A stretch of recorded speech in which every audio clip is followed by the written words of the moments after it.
ناظرین، اس دنیا میں جتنے بھی مخلوقات ہیں سب سے افضل اور اشرف مخلوقات انسان ہے۔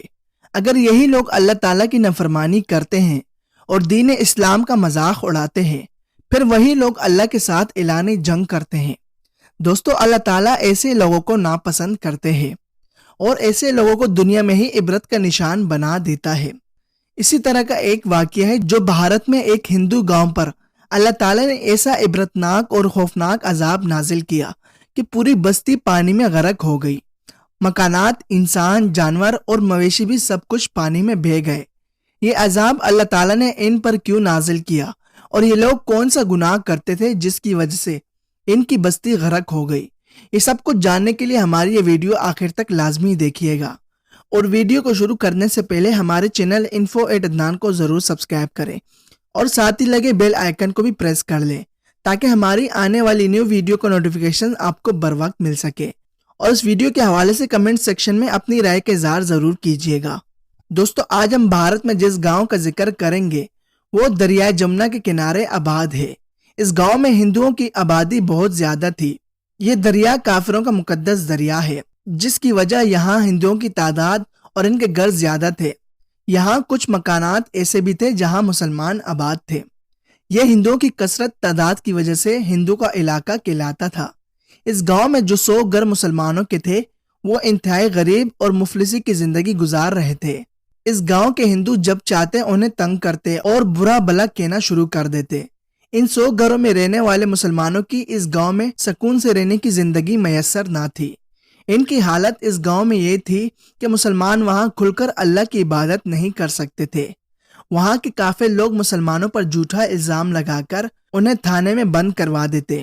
کئی دنوں تک مسلمانوں کو بغیر کسی جرم کے اس تھانے میں گزارنا پڑتا۔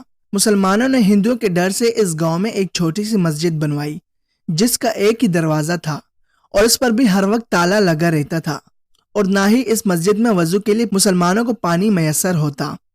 کافر مسلمانوں کی اس مسجد کو دیکھ کر ان کا مذاق اڑاتے تھے، جبکہ اس گاؤں میں کافروں کا ایک عالیشان مندر تھا جہاں ہر وقت کثرت سے لوگوں کی تعداد ہوتی۔ ایک دن ایسا ہوا کہ کچھ مسافر یہاں سے گزرنے لگے جنہوں نے یہاں سے گزر کر دوسرے گاؤں جانا تھا۔ ان مسافروں کا تعلق تبلیغی جماعت سے تھا، اور یہ مسافر حیدرآباد کے بہت بڑے تاجر بھی تھے۔ جب یہ تبلیغی جماعت کے مسافر اس ہندوؤں کے گاؤں میں پہنچے تو ہندوؤں نے جب اس تبلیغی جماعت کو مسجد کی طرف جاتے دیکھا تو باہر چوراہے پر سب ہندو اکٹھے ہو گئے۔ دوسری طرف جب تبلیغی جماعت والوں نے مسجد کے گیٹ پر تالا لگا دیکھا تو بہت حیران ہوئے، کیونکہ ابھی تک مسلمانوں کے گھروں سے کوئی بھی آدمی نماز پڑھنے نہیں آیا تھا۔ تبلیغی جماعت نے مسجد کے برابر والے گھر سے چابی لی اور تالا کھول کر مسجد میں داخل ہو گئے۔ پھر ان میں سے ایک ساتھی نے اذان دینا شروع کی تاکہ جو لوگ نماز پڑھنے نہیں آئے وہ بھی نماز ادا کرنے مسجد میں آ جائے۔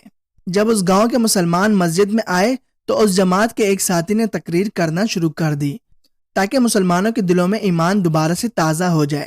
اب اس گاؤں کے تمام ہندو مسجد کے باہر کھڑے ہو کر تقریر سننے لگ گئے۔ نماز ادا کرنے کے بعد مسافر تبلیغی جماعت اپنی منزل پر روانہ ہو گئے۔ وہ ہندو جنہوں نے مسافروں کی تقریر سنی تھی، بجائے اس کے کہ وہ مسلمانوں کے ساتھ اچھا سلوک کرتے، مگر وہ کافر مزید بدفعال ہو گئے۔ یہ لوگ قوم لوط کی طرح گھٹیا حرکتیں کرنے لگ گئے، اور ان لوگوں میں ہم جنس پرستی عام ہو گئی تھی۔ دراصل مسلمانوں کی وہ تقریر ایک ہندو پنڈت نے سنی تھی۔ وہ پنڈت ہر وہ غلط کام کرتا جس سے اللہ تعالیٰ منع فرماتے۔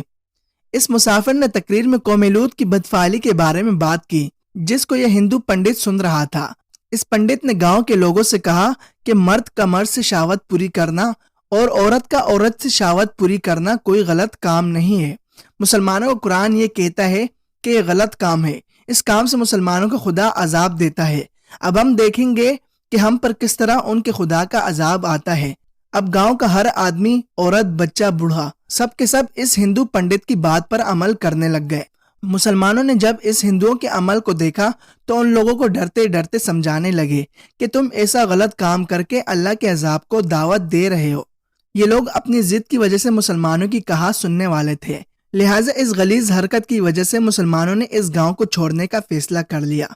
جب مسلمانوں نے اس گاؤں کو چھوڑا تو سب کافروں نے خوشیاں منائی۔ رات کو اللہ کی کرنی ایسی ہوئی کہ دریائے جمنا کا ایک کنارہ ٹوٹ گیا جس کی وجہ سے اس دریا کا پانی پورے گاؤں کو اپنی لپیٹ میں لے لیا۔ سب ہندو اپنے مویشی سمیت پانی میں بہہ گئے۔ ان لوگوں نے اللہ کے عذاب کو دعوت دی تھی۔ اللہ تعالیٰ نے ان لوگوں کو ان کی بستی سمیت عبرت کا نشان بنا دیا۔ دوستو، یہ بدفعالی قوم لوط نے شروع کی تھی۔ اگر کوئی شخص یہ بدفعالی کرتا ہے تو بروز قیامت بھی انہی قوم لوط میں سے اٹھایا جائے گا۔ اللہ تعالیٰ ہم سب کو نیک عمل کرنے کی توفیق دے اور پنجگانہ نماز پڑھنے کی بھی توفیق دے۔